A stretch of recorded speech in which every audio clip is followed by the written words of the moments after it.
Viewer discretion is advised.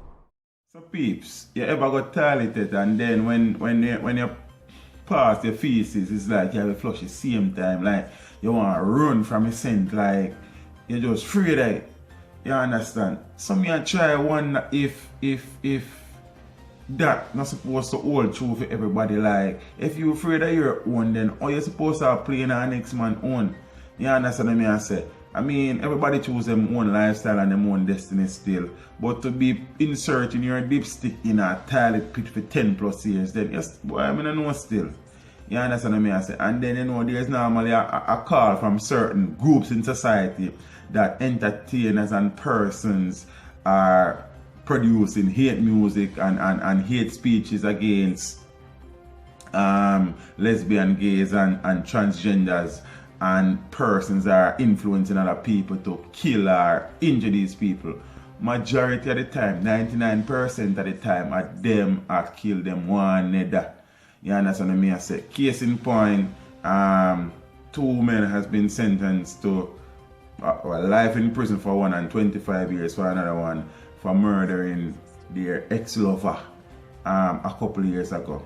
Some perspective. Watch this. Man gets life imprisonment for brutal murder of gay lover.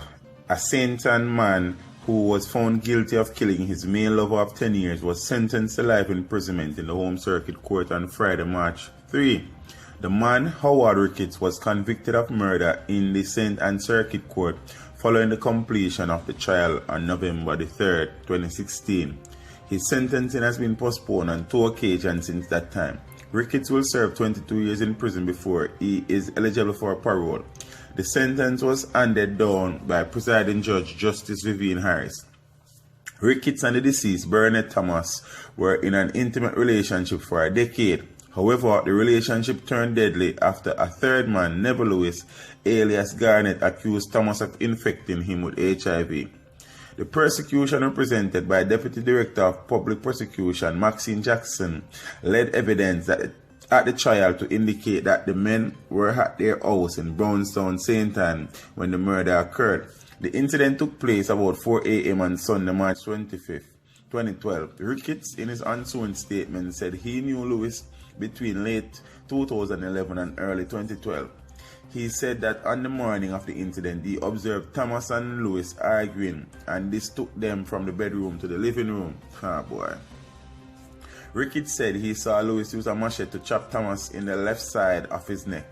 He said Lewis told him that he had to take part in the act because Thomas infected them both with HIV. I could have well them with respect.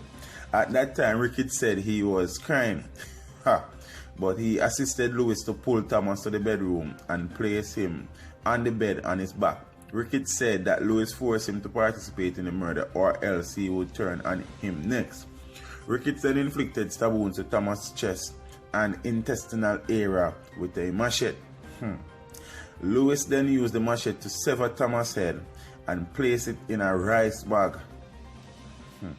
Thomas' headless body was found later that Sunday morning, partially burned, while his decomposing head was found on March 29 of that same year in a neighboring community.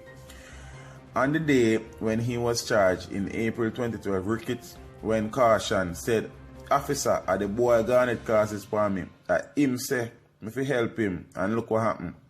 Lewis pleaded guilty to murder on May 26, 2014 and is serving a sentence of 25 years in prison. Them a preach and preach, the poor but they go beat and teach. See them so me see, beat and teach. So beat and teach, so beat and teach, beat and teach, beat and teach. So this hombre say, yo, is a next man make, and I know the next man make you do it, is your bottom make you do it, your bottom lead you astray.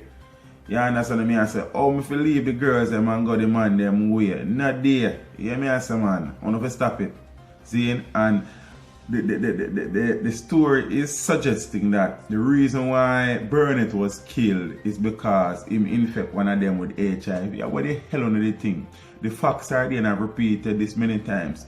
The largest group responsible for the transmission of HIV in Jamaica are men who have sex with men. So what you expect to happen? What you did expect to get? Happily ever after? So you see, And basically I said the 3 man them living in the same house, you know, peeps. You understand? Some serious things are going on in the country here. You understand what I say? And me I tell you already, you know, for me get there easy to spike, you know, as me see them or even suspect them, me just cross and gone my ways, you know. You understand what I say? So, as me I say, everybody free for do what they want to do. But me can't sit idly by knowing say the HIV and AIDS rate in Jamaica is so high, and some of the persons who are most responsible are them man there. You understand? And it's like some of them are having sex with females as well. Except them that keep themselves to themselves, fine. You understand? But I want people stop suggest say regular Jamaicans, heterosexual Jamaicans that kill homosexuals. And them are kill them one that cause them very possessive, them very jealous, and they don't sensible most of the time. You understand? So stop blame other people for them people there, because them are kill themselves. You understand what I say? So see, them they know for 25 years and life in prison in the place where them activities are very rampant. So I guess they will enjoy themselves. I'm out. Remember to like, share, subscribe. This is Steve saying until next time, walk good.